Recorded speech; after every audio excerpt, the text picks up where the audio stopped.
One of the biggest problems in a yard is the side yard.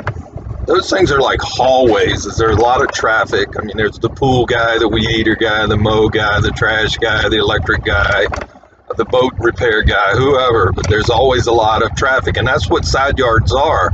They're hallways between the front and the backyards, and so they're often traffic a lot, which makes the grass grow kind of crappy. St. Augustine's the least trafficable grass there is, and just a couple of footsteps, even a 5-pound Yorkie can wear out St. Augustine.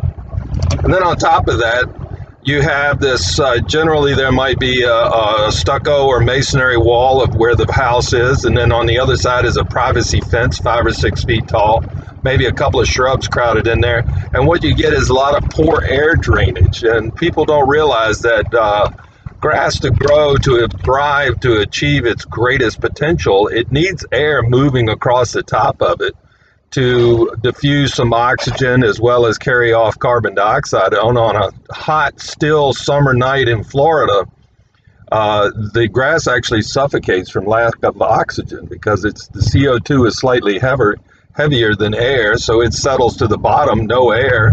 And it also gives rise to funguses can grow and proliferate in that still, moist, damp, warm air. And they can have some stressors on the St. Augustine too. So side yards are better pathways. They're better if they're put in paver stones and pathways. Side yards that aren't utilized should be put into storage. I mean, there's no reason to pay for the maintenance of grass there when you could probably store your kayak there better.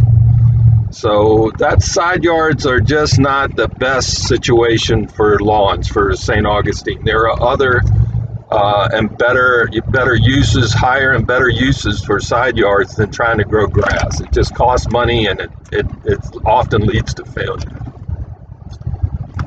It's just that simple.